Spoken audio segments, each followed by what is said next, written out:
अस्सलाम वालेकुम वरहमतुल्लाहि वबरकातुहू। दोस्तों आउं अली हसन अब्बासी। किताब आहे कलोड़ा दौरे हुकूमत 1681 ईस्वी खां 1783 ईस्वी। लेखक ग़ुलाम अहमद लाखो। छापो अवल साल 2004 ईस्वी। छापो ॿियो साल 2021 ईस्वी। छपाईंदड़ सिंधी सादगर हैदर चौक गाड़ी खातो हैदराबाद सिंध। किस्त 23 बाब 6। मुख्य अमलदार ऐं नामवर सिपह सालार।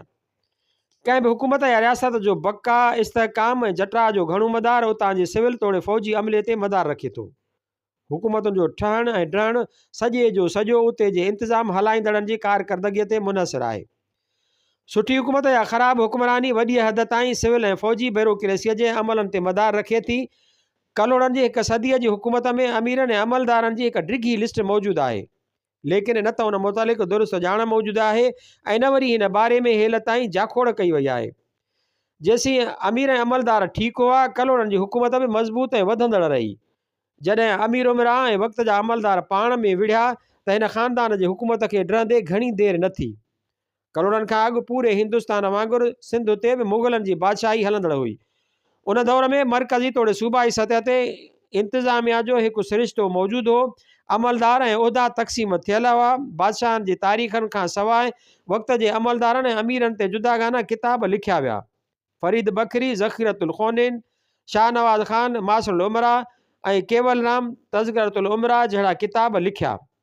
इन रीति मुग़ल शाही दौर जी ब्यूरोक्रेसी ऐं अमीरनि जे जाइज़े वठण में आसानी थी पई आहे। इंतिज़ामिया जो छा नमूनो हो, उहिदा कहिड़ा हुआ, केरु कहिड़े उहिदे ते हो, कॾहिं तरक़ी कयाई या कॾहिं मौज़ूल थियो। मुग़ल दौर जे अमलदारनि बाबति उन क़िस्म जो मवाद जुदागाना लिखियल तज़किरनि ज़रिए दस्तियाब थियो आहे। कलोड़नि जे दौर में थियल तसनीफ़ तालीफ़ जो जाइज़ो ईंदड़ बाब में पेश थी रहियो आहे।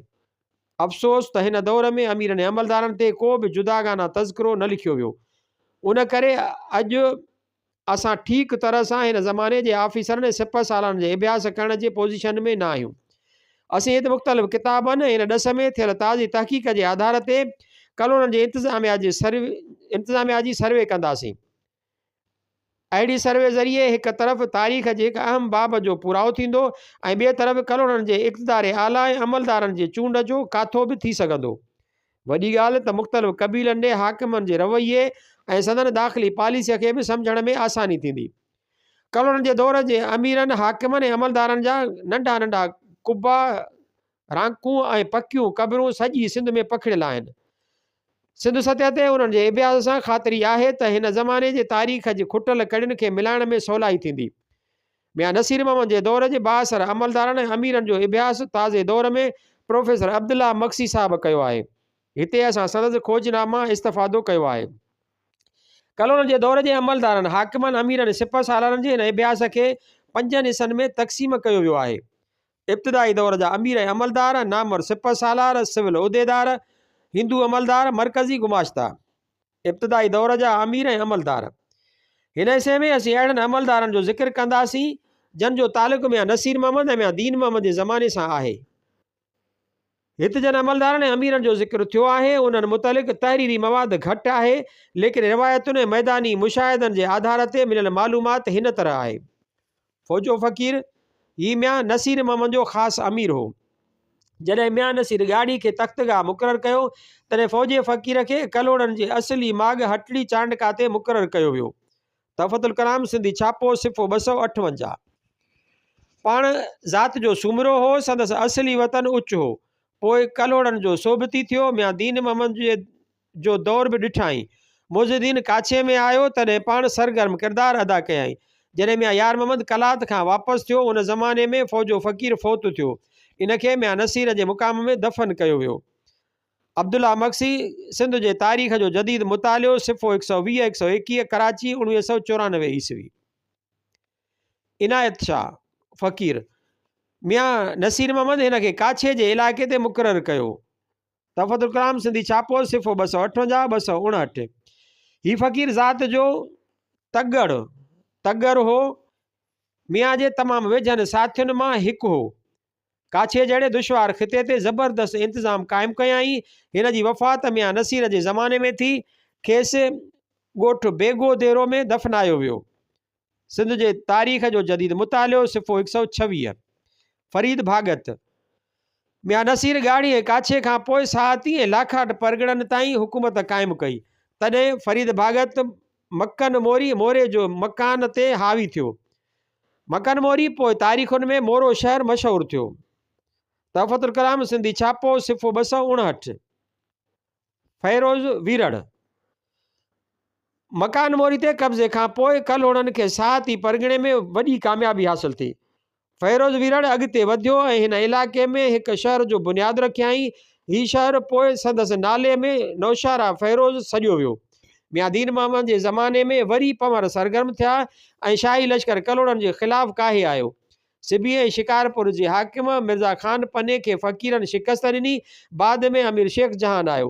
बखर जो हाकिम अल्लाह यार ख़ान बि पहुतो। फ़ैरोज़ वीरड़ लश्कर जी क़यादत कई। अमीर शेख जहान मारिजी वियो ऐं अल्लाह यार ख़ान भॼी जिंदु छॾाई। तहफ़तुल कलाम सिंधी छापो सिफ़ो 259 260। फ़ैरोज़ निहायत बहादुर इंसान हो। हिन जी कोशिश सां कल्होड़नि जी हुकूमत वधी ऐं मज़बूत थी। रिवायतुनि में हिन खे वेराड़ ऐं वीसर बि सॾियो वियो आहे। मीरण शाह अमीर शेख जहान ऐं अल्लाह यार ख़ान जे मुहरिकनि में जन फ़क़ीरनि सरगर्मी ॾेखारी उन्हनि में मीरण शाह जो नालो बि आयो आहे। तहफ़तुल कलाम सिंधी छापो सिफ़ो 260। उन दौर में कलात मां कंबर ख़ान बिरोही बि काछे में लश्कर कशी कई। मीरण शाह अॻिते वधी हिन खे ललकारियो। बिरोही शिकस्त खाई सुलह करे वापसि मोटी विया। मीरण फ़क़ीर बहादुर ऐं बुलंद हौसले वारो अॻवान हो। हिन मंछर जे इलाइक़े में क़िलो तामीर करायो जंहिंजी दांह दहली दरबार ताईं पहुती। नतीजे में मियां दीन मोहम्मद खे ख़त लिखी शिकायत कई वई। तारीख़ कल्होड़ा जो लवल सिफ़ो 173। प्रोफेसर अब्दुल्ला मक्सीअ जी तहक़ीक़ आहे त मीरण फ़क़ीर ज़ात जो सोलंगी हो। यार मोहम्मद जे दौर में वफ़ात कयाईं। खेसि मंछर वटि दफ़नायो वियो। सिंध जे तारीख़ जो जदीद मुतालियो सिफ़ो 132।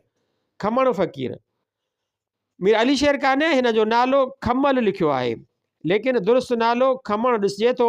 जॾहिं मुइज़ुद्दीन सिंध में आयो तॾहिं मियां दीन मोहम्मद हिन खे वकील करे शहज़ादे ॾे मोकिलियो। तहफ़तुल कलाम सिंधी छापो सिफ़ो 261। कासिम हिन खे खमण सां गॾु वकील करे शहज़ादे ॾे मोकिलियो वियो। ॿिन्ही कामयाब मुज़ाकरात कया ऐं शहज़ादो वापसि मुल्तान ॾे मोटणु लॻो। तहफ़तुल कलाम सिंधी छापो सिफ़ो 261। खमण ऐं कासिम बाबति वधीक इल्मु कोन्हे। ताजो फ़क़ीर, जादो फ़क़ीर ऐं बख़्तावर फ़क़ीर। तहफ़तुल कलाम हिननि खे ओठवाल लिखियो आहे। मुइज़ुद्दीन काछे तरफ़ लश्कर कशी कई तॾहिं हिननि टिनी बहादुरनि ज़बरदस्त जंग कई। जंग जे मैदान ते टई बहादुर मारिजी विया हुआ। ॿिए तरफ़ राजा कुज सिंह भट्टी ऐं सूरजमल अदेपुरी बि मारिया विया हुआ। तहफ़तुल कलाम सिंधी छापो सिफ़ो 261। मिर्ज़ा कलीज बेग हिननि खे ओठो लिखियो आहे। क़दीम सिंध उन जा मशहूरु शहर ऐं माण्हू सिफ़ो 216 सिंधी अदबी बोर्ड 1981 ईस्वी। मक़सूदो फ़क़ीर ही मशहूरु सिपह सालार शाह बहारे जिंजण जो वॾो भाउ हो। खमण फ़क़ीर ऐं कासिम फ़क़ीर जे कोशिश सां मुइज़ुद्दीन मुल्तान वापसि वञणु लॻो। तॾहिं मक़सूद फ़क़ीर मियां खे इतला ॾियण खां सवाइ उत्तर सिंध में हमला कया। केतिरनि ॻोठनि ऐं शहरनि खे नास कयाईं। हिन ख़्याल सां त शहज़ादो असांजी ताक़त ॾिसण खां सवाइ मोटी रहियो आहे, छो न खेसि पंहिंजी ताक़त ॾेखारिजे। तहफ़तुल कलाम सिंधी छापो सिफ़ो 261। मुइज़ुद्दीन हमले आवर थियो ऐं आख़िरकार मियां दीन मोहम्मद खे क़ैद करे दहली वठी वियो जिते हिन खे फांसी ॾिनी वई। हिन फ़क़ीर बाबति वधीक ॼाण नथी मिले। गाजी शाह ज़ात जो खोसो हो। मियां नसीर मोहम्मद जे एतमाद वारो अमीर हो। नसीर मोहम्मद जे दौर में काछे में बिरोहियुनि सां थियल हिकु मुहरिके में मारिजी वियो। खेसि पंहिंजी ठहियल मस्जिद में रखियो वियो। अॼु बि हिन जी मज़ार ते मेला लॻंदा रहनि था। सिंध जी तारीख़ जो जदीद मुतालियो सिफ़ो 118 खां 120। गोलो खोसो ही ज़बरदस्त वेढ़ाक ऐं बहादुर हो ऐं मियां नसीर मोहम्मद जे वेझनि फ़क़ीरनि मां हो। पंवरनि सां हिकु मुहरिके में मारिजी वियो। सिंध जे तारीख़ जो जदीद मुतालियो सिफ़ो 123। शाह गोदड़ियो हिकु रिवायत आहे त पाण खोसो हो। ॿी रिवायत मूजिबि कल्होड़ो हो। काछे में फ़ौजी ख़िदमतुनि ते मामूर हो, उते फ़ौत थियो ऐं मज़ार बि हिकु टकिरीअ ते अथसि। सिंध जे तारीख़ जो जदीद मुतालियो सिफ़ो 126 127। बिलावल ज़रदारी मियां नसीर मोहम्मद जे ख़ासि अमीरनि मां हो। लाखाट ते कब्ज़े खां पोइ हिन खे उते जागीर ॾिनी वई।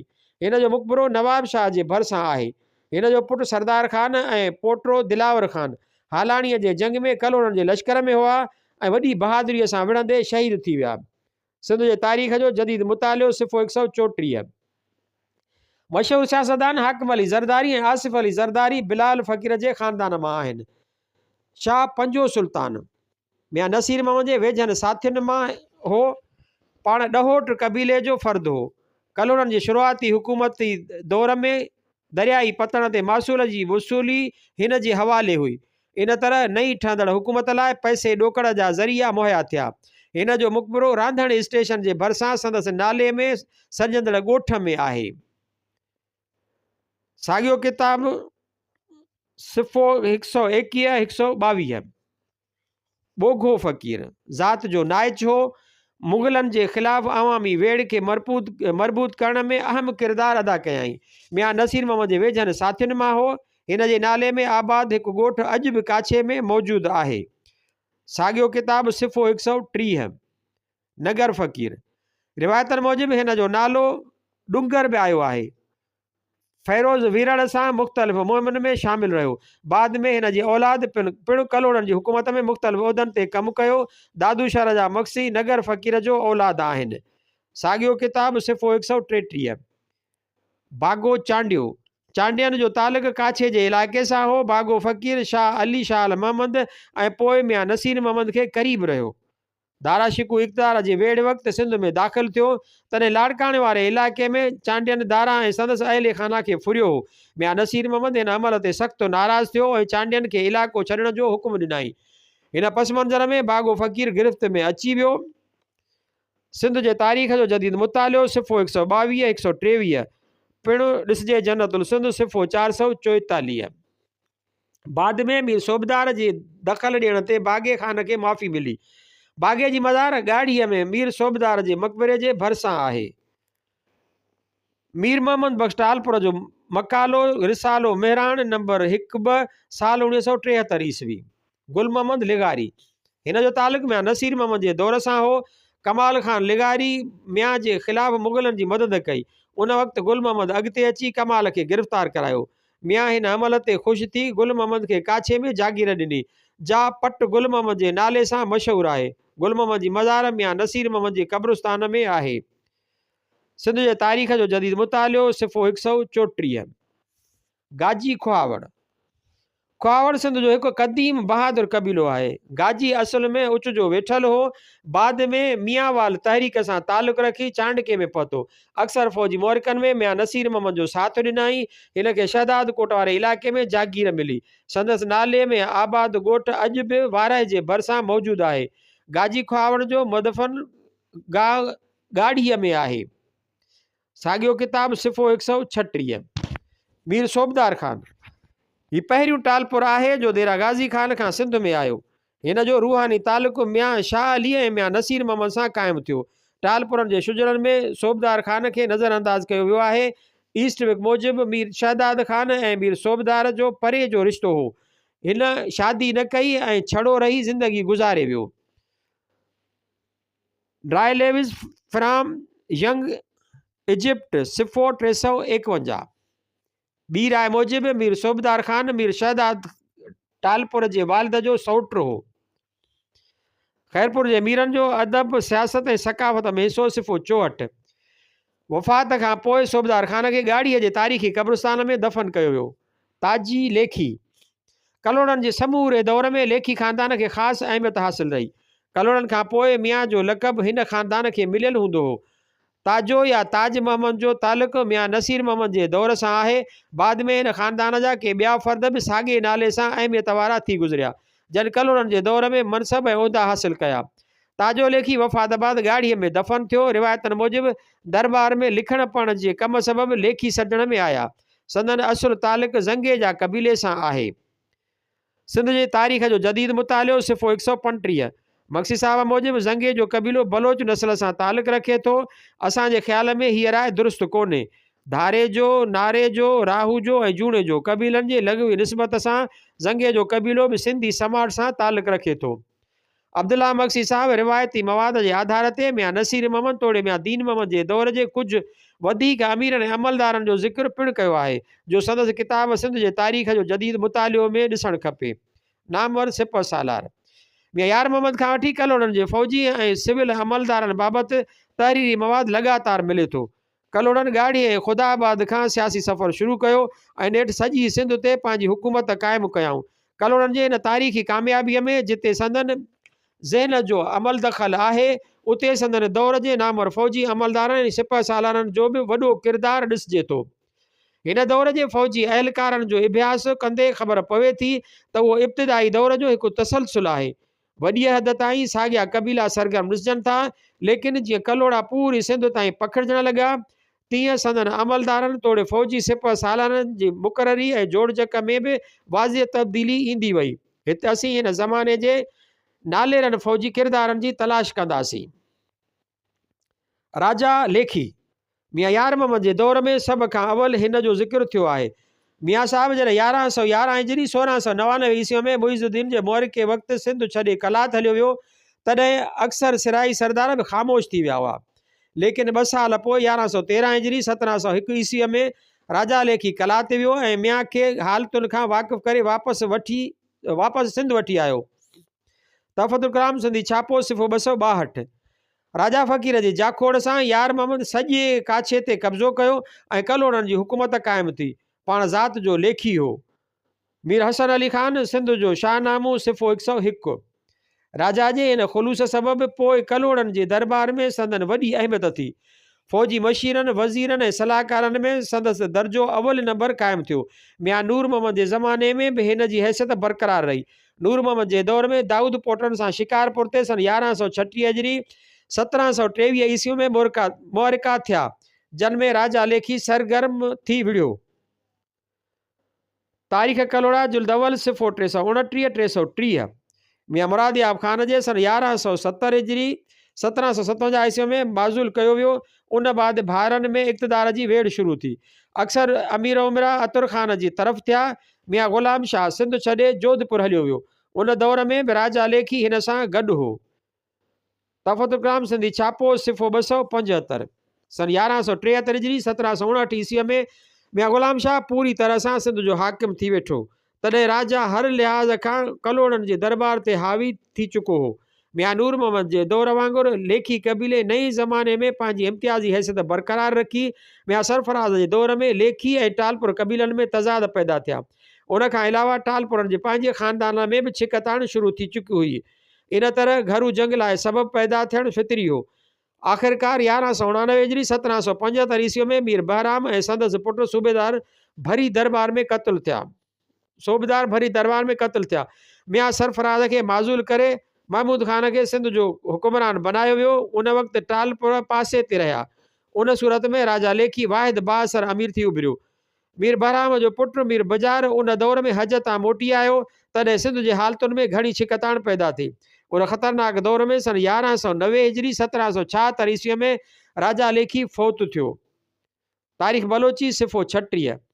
कलोड़नि जो ही नामवर सिपह सालार 1113 हिजरी 1701 ईस्वीअ खां सरगर्म थियो। जेकॾहिं उन वक़्तु हिन जी उमिरि 20 साल हुजे, तॾहिं बि वफ़ात वक़्तु हू 96 सालनि जो हूंदो। हालतुनि जे दबाव ऐं वॾी उमिरि सबबि पाण तबई मोतमो।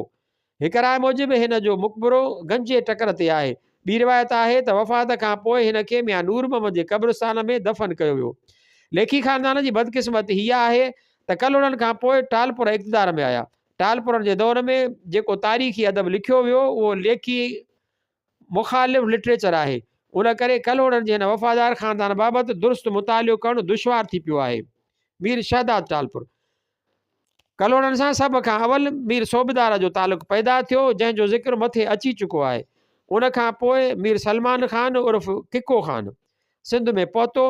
हिन खे 8 पुट हुआ। संदसि हिकु पुटु माणिक ख़ान ड्रिगबाला जोही जो शहर तामीर करे उते रही पियो। सुलेमान जो वॾो पुटु होतक ख़ान सूबे ठटे जे हदुनि में हाला जे क़रीब अची रहियो। होतक ख़ान खे शहदाद ख़ान ऐं शक ख़ान नाले बि पुट थिया। सिंध स्टडीज़ हिस्टोरिकल सिफ़ो 313 314 साल 2002 ईस्वी। पिणु ॾिसिजे मिर्ज़ा कलीज बेग ऐं हिस्ट्री ऑफ सिंध मीरनि जा शुजरा सिफ़ो 303। मीर शहदाद ख़ान जो जवान थियो त हिन खे मुग़ल बादशाहनि जी सरपरस्ती हासिल थी। मुख़्तलिफ़ ख़िदमतुनि एवज़ खेसि पट बारान हाला जे इलाइक़े में दिल्ली दरबार पारां जागीर ॾिनी वई। जनतुल सिंध सिफ़ो 464। टालपुरनि जो कलोड़नि सां बि तालुक़ु हो। जॾहिं यार मोहम्मद उत्तर सिंध में मनसब हासिल कयो तॾहिं मीर शहदाद संदसि दरबार में मुख्य उहिदो हासिल करण में सोभारो थियो। शहज़ादो मुइज़ुद्दीन देरा गाज़ी खान जे अमलदार शाह मोहम्मद पुट गाज़ी खान जी चाल चलत खां तंग अची चुको हो। मीर शहदाद हिमत करे गाज़ी खान खे क़त्ल कयो। इन रीति कलोड़नि ऐं मुग़लनि वटि शहदाद खान हिकु मोतबर फ़ौजी सरबराह थी उभिरियो। तफ़ज़ुल कलाम सिंधी छापो सिफ़ो 264। मीर शहदाद पट बारान में मुग़लनि ख़िलाफ़ जिदोजहद कंदड़ मक़ामी क़बीलनि खे ख़तमु करण में अहम किरदारु अदा कयो। उन करे दिल्ली दरबार ऐं सूबे ठटे जे मुग़ल अमलदारनि हिन जी घणी हिमत अफ़ज़ाई कई। ठटे जे नवाब लुत्फ़ अली ख़ान खे घणो वेझो रहियो। इब्तिदा में पाण झोक वारे शाह इनायत जो मुतक़दो। हालात तब्दील थिया त सूफ़ी इनायत जे ख़िलाफ़ सरगर्म किरदारु अदा कयई। सूफ़ी साहब खे धोखे सां माराइण में शहदाद खान जो अहम किरदारु आहे। हीउ वाक़ियो 1130 हिजरी 1718 ईस्वीअ में थी गुज़रियो। ख़ैरपुर जे मीरनि जो अदब सियासत ऐं सकाफ़त में हिसो सिफ़ो 64-65। सन 1136 हिजरी 1723 ईस्वीअ में दाऊद पोटनि ऐं कलोड़नि में दंगल थिया। शहदाद हिन वेड़ में वॾो किरदारु अदा कयो। मियां यार मोहम्मद हिननि ख़िदमतुनि जे एवज़ खेसि बरख़ुरदार जो लक़ब ॾिनो। शहदादपुर जो शहरु संदसि तामीर करायल आहे। हिन 1147 हिजरी 1734 ईस्वीअ में वफ़ात कई। खेसि शाहपुर चाकर जे क़रीब दफ़न कयो वियो।